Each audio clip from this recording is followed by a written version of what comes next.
राष्ट्रपतिंकर 2 दिनिया ओडिशा गस्तर कार्यक्रम वर्तमान संपूर्ण भाव सूचना आसी सारी एवं जहाँ जना पड़ी वर्तमान राष्ट्रपति भवन जो सूचना आसी आसंता 14 तारिख एवं 15 तारिख राष्ट्रपति ओडिशा गस्तर आसबे जदि कहवा प्रथम दिन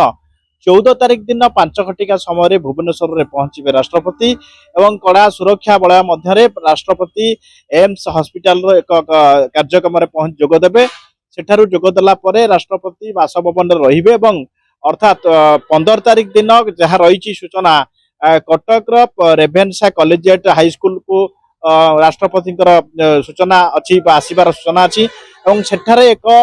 वार्षिक उत्सव कार्यक्रम राष्ट्रपति जोगदेवे एवं राष्ट्रपति गस्त को नहीं जो भाव सूचना आसवा परे वर्तमान ओडिशा रे पुणी जो रही ओडिया लोक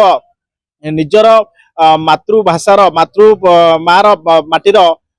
ओडिया झील को पुणी पाखे देखा निश्चित भाव कौटी ना कौटी उत्साह से बर्तमान बढ़ा लगी जहाँ सूचना बर्तमान आसूची जो 14 तारिख और 15 तारिख 2 दिन रही राष्ट्रपति ओडिशा रे रहिबे विशेषकर भुवनेश्वर और कटक जो कार्यक्रम रही ए कार्यक्रम रे राष्ट्रपति को देखिबाई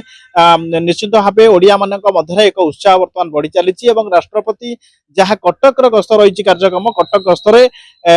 जदि कहवा आम जवाहरलाल नेहरू इंडोर स्टेडियम मध्य कार्यक्रम रही कार्यक्रम पर रेभेन्सा कॉलेजिएट स्कूल कार्यक्रम रही व्यतीत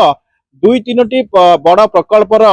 शुभ उद्घाटन राष्ट्रपति द्वारा हम विशेषकर कहूँ गले राष्ट्रपति ओडिशा गस्त को नहीं बेस उत्साह अच्छा बर्तमान ओडिशा रे एवं 2 दिन जो कार्यक्रम रही 14 तारिख और 15 तारिख कार्यक्रम सरीबा परे 15 तारिख संध्यारे राष्ट्रपति दिल्ली फेरी जबार